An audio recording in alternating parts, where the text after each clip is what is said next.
So we're going to get started. Our first panel deals with the Utah Housing First model.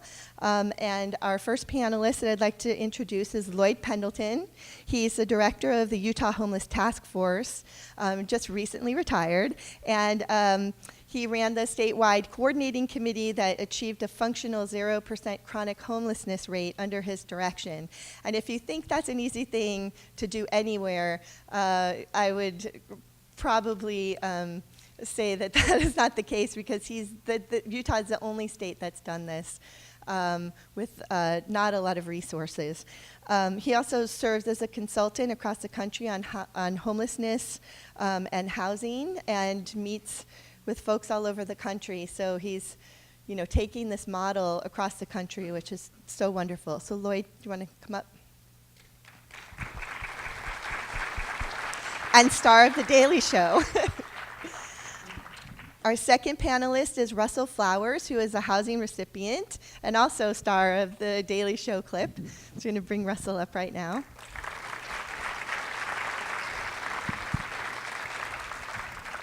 And next we have Carrie Bate, who served as the director for the Housing Authority of the County of Salt Lake.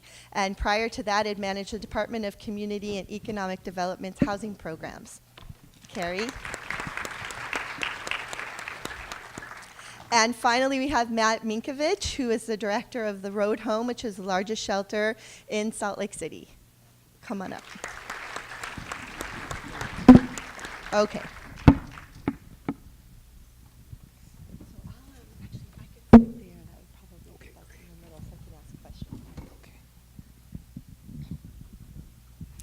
Okay, so let's get started.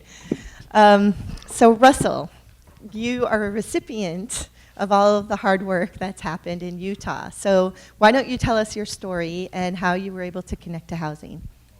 Well, first of all, I would. Is that working? Here, here's mine. First of all, I'd like to say that I really appreciate you asking me to come. I really appreciate you having me here in LA. This is a beautiful experience for me. Your first time to California, isn't it? Oh, yes. Yeah. Now I've been from coast to coast. It started in 2006. I just got divorced from my wife. And I was kind of heartbroken, so I moved to Memphis. When I got to Memphis, I found it kind of hard to hold a job. And it made it hard for me to even get an apartment. As soon as I got a job, I'd be laid off. So I did a little research, and I found that Utah's economy was in pretty good shape. So I figured I would invest in a $75 economy ticket going to Utah. 3 whole days. I had $1,700 when I started out. That got stolen. So when I hit Utah, I hit it broke. Nowhere to turn. But as soon as I got there, I found out where the shelter was, so I went to the shelter, stayed there, and stayed in the shelter for about 6 months, 3 years. I come to Utah to find a job in the Kennecott mines because I'm well versed in dynamite. I like blowing up stuff. But it's not always what you know, it's who you know. And I never did get a job in the mines, so I just did work with the temporary services, and in the process I had a heart attack. Well, I couldn't work anymore, so I got on Social Security disability, and I worked in the shelters, and I did a lot of volunteer work. And Mr. Lloyd had this beautiful program going, whereas I could get me an apartment. You know, all I had to do was qualify, and I did qualify. And I did get an apartment. Now I have an apartment. I've cooked my own meals. I buy my own grocery, you know, and I'm able to help the people around me, you know, my neighbors. And it's just been a hard, long road, but it's been a good one. I'm not a public speaker, so I just prayed that you understood everything I said. But it's been a good life. Great. Thank you. Thank you.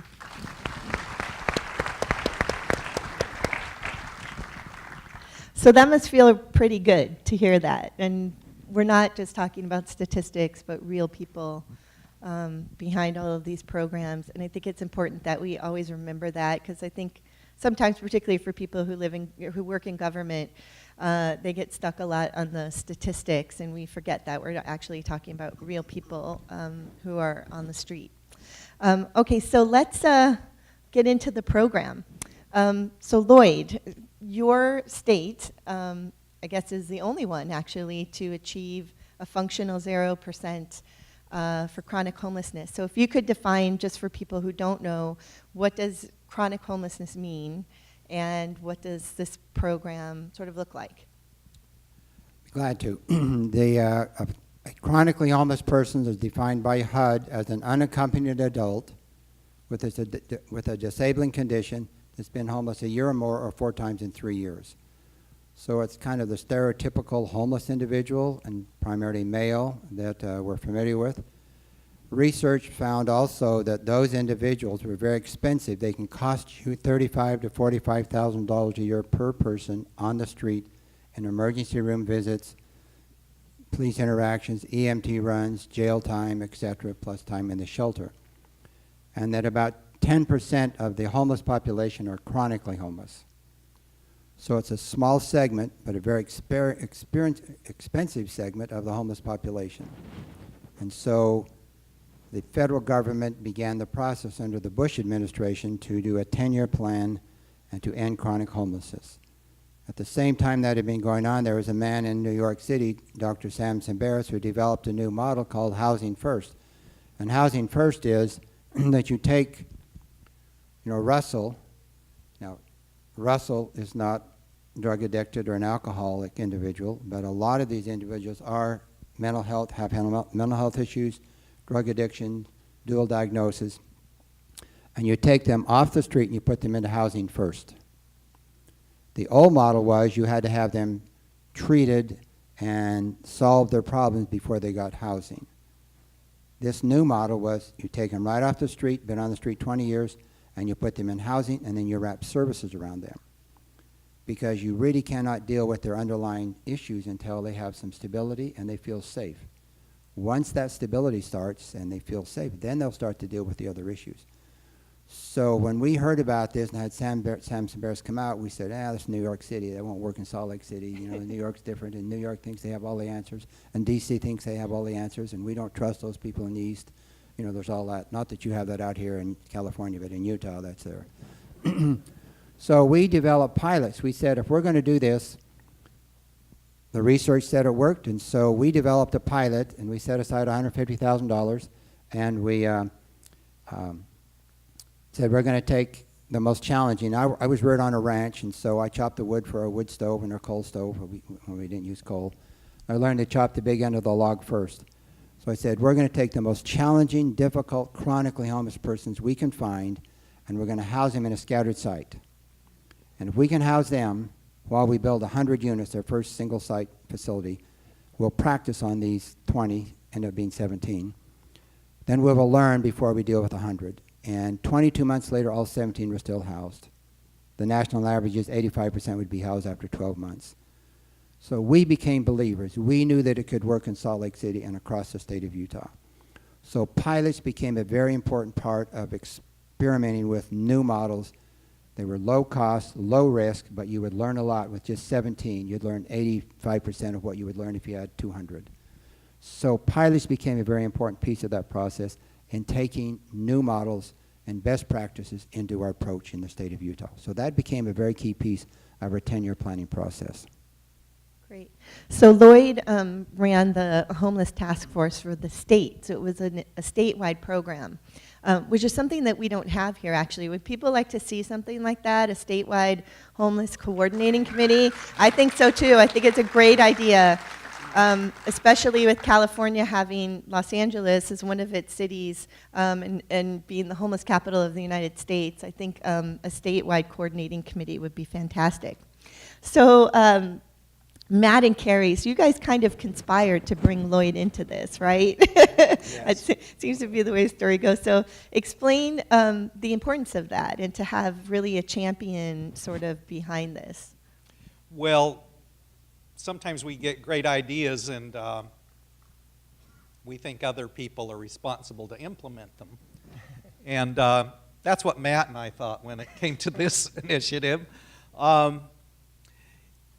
We wanted Lloyd to lead this effort because we'd worked with him for a number of years. He was a volunteer with the State Homeless Coordinating Committee in Utah. He had been part of the allocation process. He'd met providers from across the state. He is widely respected.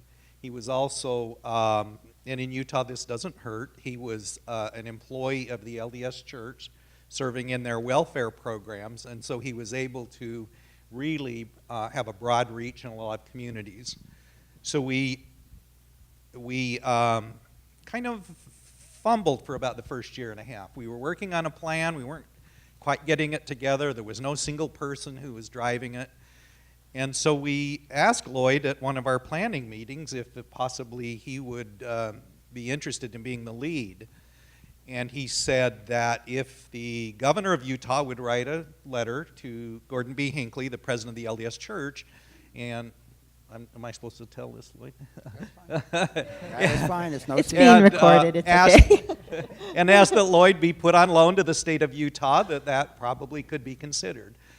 So we did that. We met with the governor. She wrote a letter.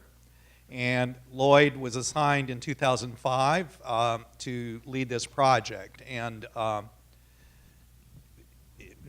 for myself, I've never done anything brilliant in my career except be part of this, and I'm very proud of it. Thank you. Great, thank you. So Matt, you run the largest shelter in Salt Lake City. And at that point, when this started, you hadn't built housing, right? You were just running a shelter and was kind of conspiring to bring Lloyd in to make this happen. That's correct. That we operate the state's largest shelter is part of what the Road Home does. Tonight we'll have over 800 people with us in one shelter in downtown Salt Lake City, over 200 of whom will be young children in families. At the same time, we will have over 1,300 people who are in supportive housing, who over 525 of whom are children, who would otherwise be in shelter were it not for our ability as a community to develop housing opportunities for people who otherwise would be staying at the shelter. And just one point on that, I think it's this interesting combination that you have to have with inside your heart that each of you probably already has. One is feeling the weight, the pressure of the problem. You all see it. You're living it. And then there's this combination of confidence and humility that needs to be a part of your equation. Confidence in that you can get something done. The humility, or perhaps even again the confidence that there is no way you can do it alone. But sometimes you got to put that confidence out there and say, we're going to do some things differently. So as an organization, when I met with my team, we said, we're not about shelter. I mean, shelter is critically important. You all understand that. We understand that. But shelter as an end to itself, I mean, a shelter is a waiting room. Who wants to brag about a waiting room? What doctor out there says, we've got the best waiting room? You can spend months there, years. That's fundamentally unsound as a strategy. It's fundamentally wrong. And so, but you all know that. You all know that. So we wanted to help create a means by which people could move out of homelessness and move into housing. And so we just started announcing that, talking about that, saying that we were going to help make things happen. Had no clue. I had no clue how we were going to do it. But we did kind of write a couple of post-dated checks. I had confidence, if you will. I had it, not literally, okay? We're a 501c3 with proper audits and all that. But you have to step out and say, we're going to do this.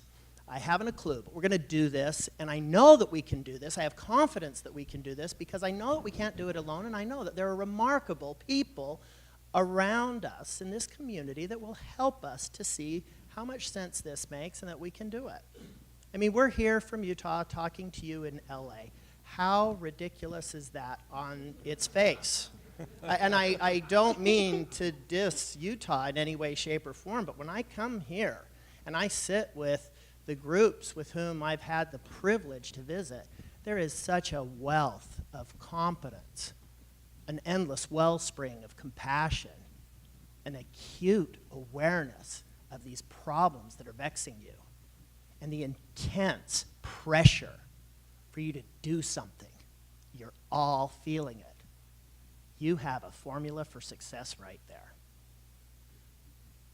And what you are experiencing, as Susie pointed out, as like no other city in the nation, to its acuity, so too is every other city in the nation experiencing this.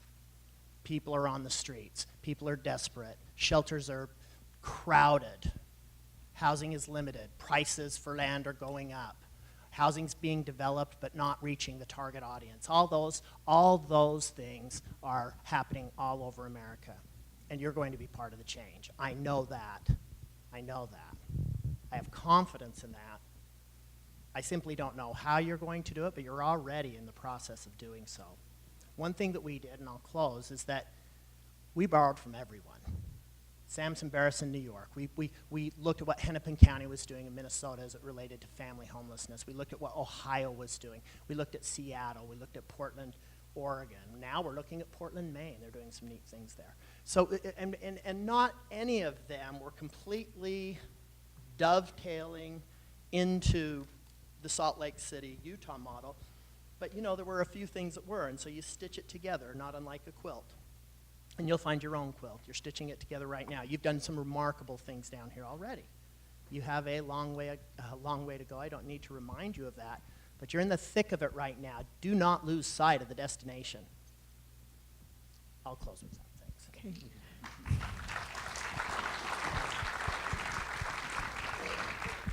So Lloyd, when you were putting together the statewide program, now you're a red state, fairly conservative. Yes, we are. Very conservative. So I'm guessing that this wasn't an obvious move for your state, number one. But if you can explain sort of how you put the statewide council together. I know it was chaired by the lieutenant governor, which probably helped, since you had buy-in from a lot of politicians who were higher up, obviously, in the state. But if you can sort of explain that, and also sort of how you worked, you know, with cities and counties and the nonprofits underneath and who were already providing services. I'd be glad to. As Carrie said, there had been a state homeless coordinating committee to allocate the funds for the State Homeless Trust Fund, which was created in 1988. And the membership of this committee had been basically service providers and a few volunteers like myself. I'd been out like 10 years and became aware of the system. When we started the 10-year planning process, we went back to the governor and said, this committee needs to change. We need to get these people, I didn't use this term then, but this was the idea. I learned this later.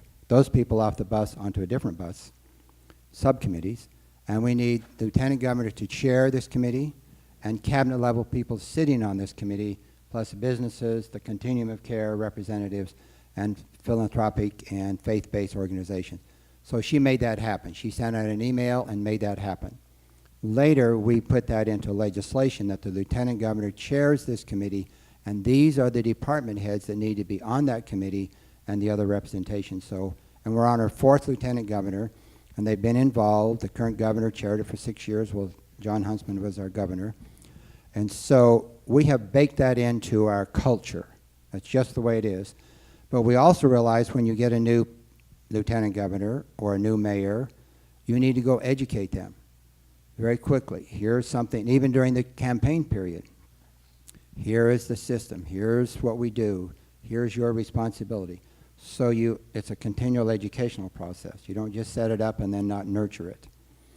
So when we began the 10-year planning process, it was a statewide effort. And I had learned over the years as a volunteer that the people complain in the rural areas always having to come to Salt Lake for meetings. They said it was shorter from Blanding, Four Corners area, to Salt Lake than from Salt Lake to Blanding. And I'd heard that. So I said, we're going to have local committees, and they need to be chaired by an elected official. We just made that up. It isn't in legislation. They just believed it, so it worked. So I went out and used an existing organization, Association of Governments or Council of Governments, and went with them and said, the state has bought into the 10-year plan, and we're going to end chronic homelessness. We're going to give them a housing opportunity by 2015. And we need an elected official. But when I went to that group, I'd already identified elected official, met with them, gone to lunch, educated them and what it was about, and would you be willing to chair this? Then I went and told them about what was happening and said, Commissioner Kane here is willing to chair this committee if you're willing to appoint her to that. And they said, sure. So a lot of windshield time, a lot of work, a lot of nurturing to educate the key individuals across the state. And then each of those 12 local homeless coordinating committees developed a 10-year plan based upon the state's 10-year plan. So we call it centrally led but locally developed. So we had the statewide effort.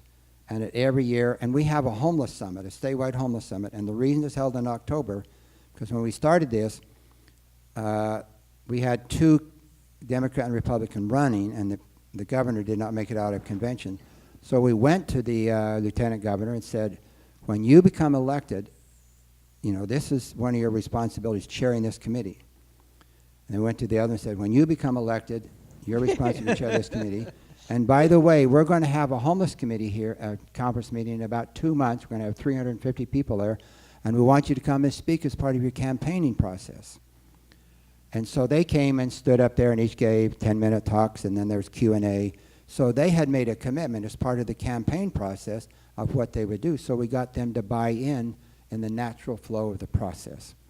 And then it's just every year the lieutenant governor or governor comes and speaks and says, yo, we're behind this. So we baked it into the culture and the system and said, we're going to make this happen because it's more humane and it's more economical to put them into housing versus leaving them on the street. And our pilot had proved that. So we made that part of our system. And I think one of the things that was really key, because I was the messenger in every one of those committees across the state, a lot of windshield time, 6 hours one way to one of those committee meetings, that it was a consistent message, and so that was very helpful. Everywhere, it was a consistent message that this is what we're doing and this is how we're going to do it, and get their thoughts and inputs. So I think that's really key. So we had some really key champions, and we're very collaborative as a group of individuals and agencies in the state, and we're very compassionate. So that's what I find. Champions, collaboration is really key. If you stay fragmented, you just will not get the focus to make this happen. Great.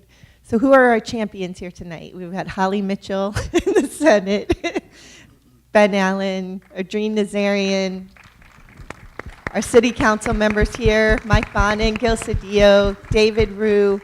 So I agree it's so important to find champions, because if someone's leading the effort, as you said. And those are key champions. But what I found is you need to find somebody that everybody can kind of go to, and then they provide that kind of support. So identifying some retired businessman who is well known and respected and say, you are in charge of LA County homeless areas, and the county supports it, the city support it, and you're going to have different opinion. And we had some very robust discussions. And we worked them through, and then we said, "Oh, now we've heard everybody, we understand everything, here's our plan. And what are your thoughts on the plan?" And then we agreed to the plan, and then we set a date to implement it. In 3 or 4 months, we implemented the pilot from beginning of the idea. And in 3 months, we had 5 chronically homeless people housed. So we worked it through, robust discussions, set a date, and implemented it, and tweaked as we went. We did not analyze this to death. It was pretty straightforward. So when you started, I'm sure that a lot of people came to you for funding to be part of this Well, program. So explain how that worked. Sure. As I went around the state, they said, we're going to end chronic homelessness. They said, well, give us more money and we can do it. And I said, no, you won't. You'll continue doing the same things you've been doing, and that hasn't been working. So, and I'm not willing to go to a legislative body or philanthropic groups or funders and say, give me $10 million to implement this harebrained idea that was developed in New York City. That would not sell well. I mean, I wouldn't use harebrained, but ask New York City. I said, we're going to take the existing money that we have for homelessness, and we're going to repurpose it towards the new vision that we had created and all bought into.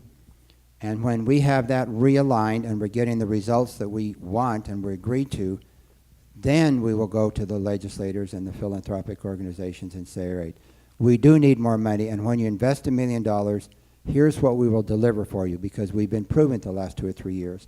We're getting the results that we want. That's a much better story to tell. And in a conservative state, that's the best financially managed state the last 4 or 5 years in the country, they're pretty tight with the dollar. The eagle squeaks. But when you can say, here's a return, then they're willing to provide that. So that was the message that we then carried, and there was some pain and suffering with the repurposing, because some agencies got defunded.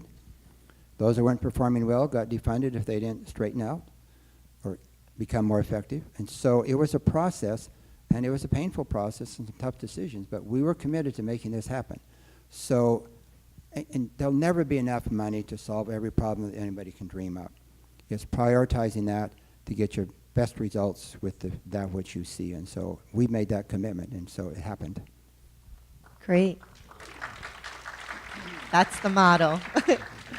So similar, I mean, I guess we're a little similar here in that we have, our greater metropolitan area for Los Angeles, and we have LA City and then some smaller cities sort of around our city, and maybe some of those cities don't have obviously the same homeless population. So is that similar to Salt Lake City, and did other cities around you participate or give money for Salt Lake City, or how did that work to sort of coordinate all that? Well, the way that we did it is we did a statewide initiative with funding from the county, the counties, the state, and the federal government, and then Salt Lake City took all the credit. So that's how we worked it. In Utah and perhaps everywhere, the county's responsible for social services. Where the Salt Lake City was especially helpful was first in siting the first permanent supportive housing facility, 100 units that was built in Salt Lake City. And they worked through the permitting process in a very helpful way. They've been very good about passing on federal dollars and their city housing trust fund dollars, federal dollars like the home program and community development block grant. Salt Lake County has put dollars in for the services side. We've found that we can get the money to do the bricks and mortar, but the ongoing services that need to be part of supportive housing is a really tough nut to crack. There is no automatic federal money that does that in the way that, say, we can get rental subsidies or low-income housing tax credits. Our cities in Salt Lake County, I believe there's 16 or 17 municipalities in Salt Lake County, actually work together fairly well. And they have a coordinating body that meets on this. They sponsored a Salt Lake County Homeless Coordinating Committee. They actually sponsored 2 committees. One was for service providers to coordinate, and the other one was for the local government representatives to talk about what they were doing to address address homelessness. And they would take turns hosting the meetings throughout the county, which meant they sort of had to do something if they were going to host the meeting and report. Again, they've been helpful, particularly with planning and siting facilities that sometimes can be controversial. In addition, the cities recently created an initiative where they sort of a number of them self-taxed, if you will. They decided, based on our population, we're going to put so many dollars into a pool to create money for some services that aren't being provided now. And I believe Lloyd or Matt can speak more to the details if you're interested. But what it was is a collaborative effort, because probably like you guys, we have some cities where there's just not going to be a lot of homeless people because they don't have the services and amenities or whatever it is that bring those, but they may very well be sending people to other cities. And you also have a checkbox on your tax forms for the state. Yes. And that's so that people can give to a fund. Can you talk a little bit about that? Back in the late 1980s, the state legislator who wrote the legislation setting up the State Homeless Coordinating Committee also included the opportunity for citizens to check a box to donate to the State Homeless Trust Fund. And it did quite well at first. We were getting, $300,000 or $400,000, which you'll remember we have 3 million people in our state, and you have that many in a parking lot down here. But there you go. And then we went to the legislature and said, gee, these citizens are donating all this money. You should make an appropriation. And so the legislature did two things for the fund. One is that they began making appropriations, and the second thing is they began adding more and more checkoffs for every popular thing in the world. So the checkoff now doesn't really generate a lot of money. However, the effort that the state funded to market the checkoff really was a great way to re-engage citizens every year in what this problem is and what you can do to help. So even though it wasn't always generating hundreds of thousands of dollars, we had billboards across the state, it was generating a lot of attention. After Lloyd was able to take the success story of Housing First to the legislature, the appropriations went from maybe $1.5 million a year to around $5 million. So, this isn't a conservative liberal thing, it's a results thing. Where is our money going to go, and we'll get a payoff. We'll see actual results. So yes, the checkoff was tremendously helpful. Great. All right, Matt, can you tell us about, you built permanent supportive housing. So you went from being a shelter to being someone who's providing housing. So can you explain the Holiday Inn story? Remember those post-dated checks I mentioned earlier? Well, sometimes they come back and people want you to pay up on them. One such experience was we knew of a hotel that was about to go dark. It was a Holiday Inn in Salt Lake City. I'd watched that, many of us in Salt Lake had watched that property over the decades, and it would close down and be out of business for a while, and a new hotel, a cheaper hotel, would come in and run it for a while, and then they'd take their name off of it, and it would go dark again and sit there, and weeds would grow, and you get the picture. And Kerry was aware that it was for sale, and it hadn't gone dark yet. So he mentioned that to me, and as Kerry said earlier, you get a nice idea and you try to find somebody else to implement it. And so I tried to find someone to implement this. I took members of my board through the hotel. We just walked in and checked it out, and it seemed like a real peach of a property, something you could work with. We thought, well, let's just put a little kitchenette in that hotel room, and Bob's your uncle, away we go. We could make some nice housing here and really work this model and get a couple hundred units out of it. So we tried to give that project away. And there were reasons, very compelling reasons, why some of our partners would not step in and do it. Some less compelling reasons. But there came an opportunity where we were presented as the shelter, as a champion of Housing First, as a group of individuals who were so motivated to help people move out of shelter, where we were given a lead gift, at least offered a pledge. If we could put a deal together to convert this hotel, to purchase it and convert it into 200 units of permanent supportive housing, would we be willing to do so? So to any of you out here tonight, you don't need to be running an agency, but you could be a part of an agency. You don't need to be in city council, but you could be a concerned citizen. There's going to be an opportunity for you to say, why not me? What can I do? May seem little at first. I was running around town trying to give a hotel away, and all of a sudden we had a lead gift that would finance about half of it if we did it right. Which was how much? It was $7 million. $7 million.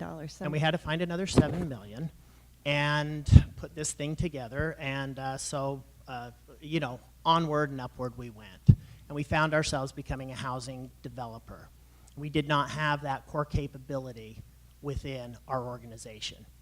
But we had a lot of it on our board of trustees, and we had it throughout the community. So if we had really kind of flown the road home flag and thought we were all that because, God, we had a $7 million gift, aren't we something? No, it didn't feel like that at all. It felt really bad in our stomachs. At least in mine, I was losing sleep over it. It's like, wow, what a colossal failure if I blow this. But how do we avoid that disaster? By turning to our friends, by pointing out exactly, precisely what you do not know, and reaching out to others, by giving it away. You don't need to take a lick of credit. Who cares? Who cares? I don't think there's anything on that beautiful property that we ended up developing that says the road home. I don't think that's anywhere in there. But you know what? The people in there whose lives have been changed as a result, that exudes what we're about. That's what makes it so beautiful. And we didn't do any of that on our own. Housing authorities, Kerry stepped up in a huge way, and provided us some project-based subsidies that helped make it cash flow, that helped us to bring in the other part of the capital funding. Others came in as well. We got tax credits, where we had never filed a tax credit application before. It was one of our biggest detractors, who was really kind of giving me the what for out there in the public, changed positions and came back to me. She came back to me and said, I would like to help you with the tax credit application. Now, the ego part of me was like, you hurt my feelings in those other meetings a year and a half ago, really. I mean, I can be that petty. But boy, when she came with all that knowledge and expertise to the table and said, I want to help, it's like, oh, heavens, yes, please, come in. Wanted to name the place after her, really. Really. But you find ways, and then you find what works, because you're going to have all sorts of other opportunities to stray. One such opportunity that I do want to touch on is that there was this model, and it's the model you're seeing all over the place, where the housing's upstairs, and it's mixed use, and you got the retail downstairs, and that's the way that you do things, and that's how everyone does it. And if you want to get this pot of funding, that's what you have to do. And we said yes to the funding, and then we started looking at it and saying that doesn't work at all for what we're trying to do. And God bless Subway sandwiches and all that they do, but we don't need another Subway sandwich in Salt Lake, and certainly not in our housing development. I probably shouldn't use that brand name, and but whatever it is, we didn't need it. We had plenty of commercial space. So in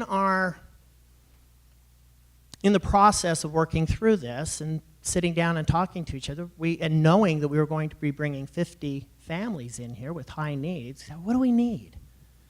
We need daycare. We need Head Start. And so we called our funder, who had this whole retail model figured out for us and was really taking us through the ropes and the ringer to make sure that that happened, and we politely told them we weren't going to do it. And we also, being responsible, offered that they take their money back if they felt that this was too far out of their zone. And they thought about it, and they raked us over the coals some more, and then they came back and said, they had a bunch of lawyers, and we did a lot of stuff and made it work.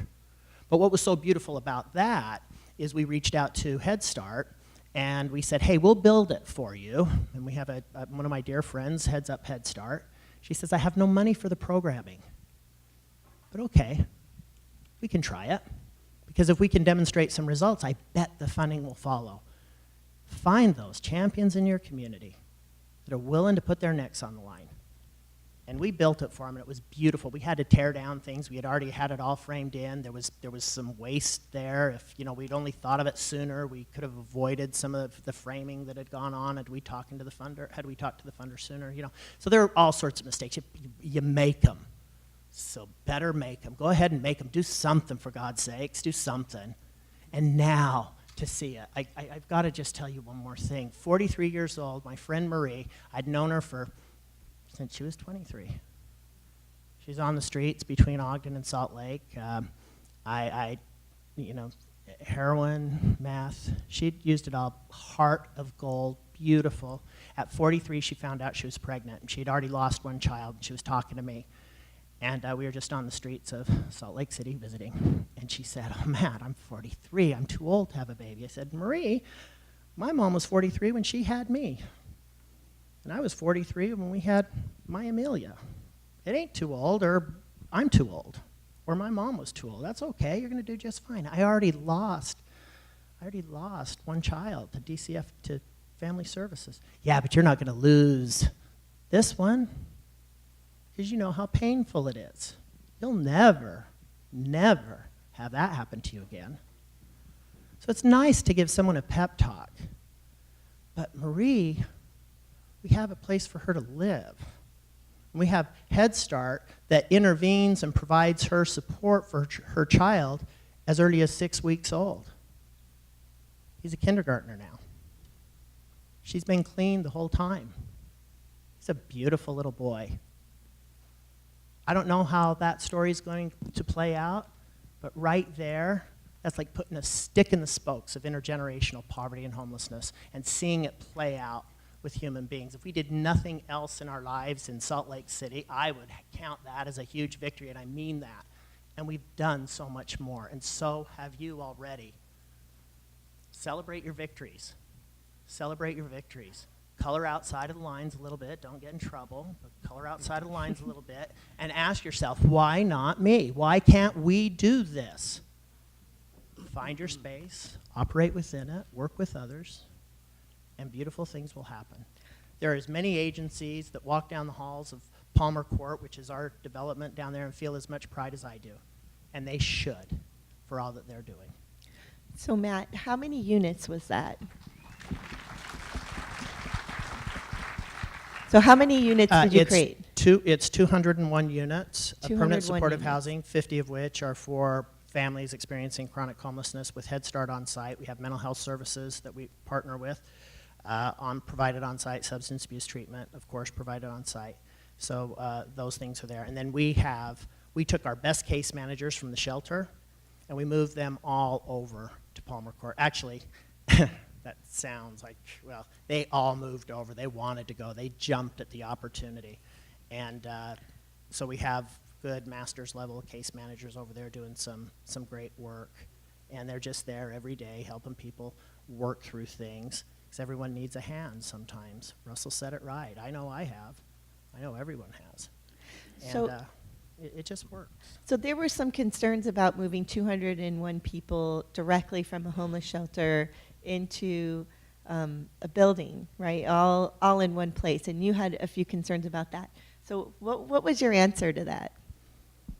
Well, there are actually about 289 people in those units, and the first 6 times I heard that question, my answer was like, oh yeah, I don't know, we'll work with it. I didn't have anything terribly thoughtful until I thought about the reality that I was living, that we were living.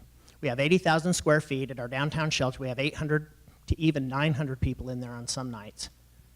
And we're crammed in on just barely an acre. Now, we were moving into a housing development that had 6 acres, luscious green courtyard, 180,000 square feet, and we're moving about a third of the people out of shelter into this spacious area. It sounds a lot better, a lot less constrained, a lot less concentrated than what downtown shelters in your area are dealing with. And it's far superior. The people who moved in at Palmer Court had consumed centuries of shelter nights in our downtown shelter.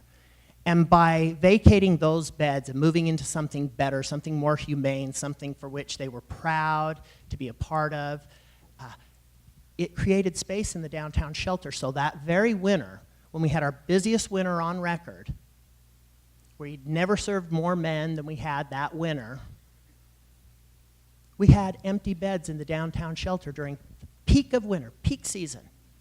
And that's when you start to hit these tipping points and you realize, not only can we do it, by God, why haven't we done more already? You start to get that taste, and you know what? It is the fruit of knowledge. And some of you have already tasted it out there because you've helped people get into housing. There is no turning back. You cannot turn back. Shelter's not the answer. The waiting room is not the answer. Your streets are not the answer. People are suffering. There's no turning back. You're too far gone. You've got to do more. I'm saying we have to do more. We have to do more.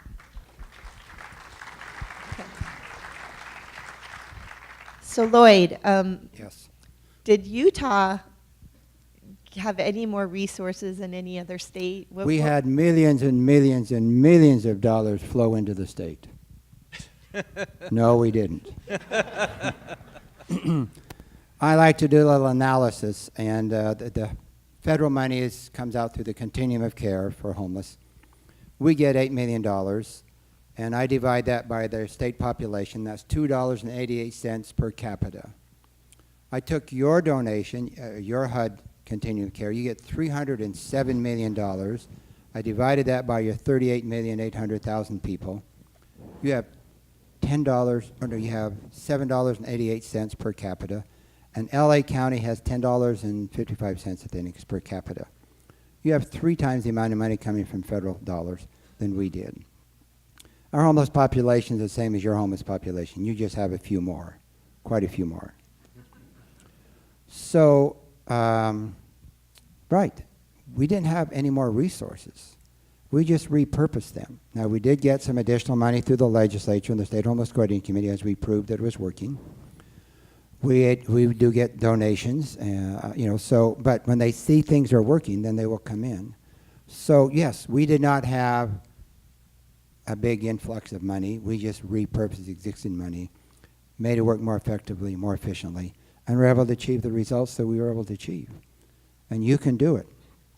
I've been impressed with what I've been reading about and what you're doing in your coordinated intake. You have 8 divisions here in the county, or 8 areas that you're working with. You have the Home for the Health doing some really fantastic things. You have some really exciting things going.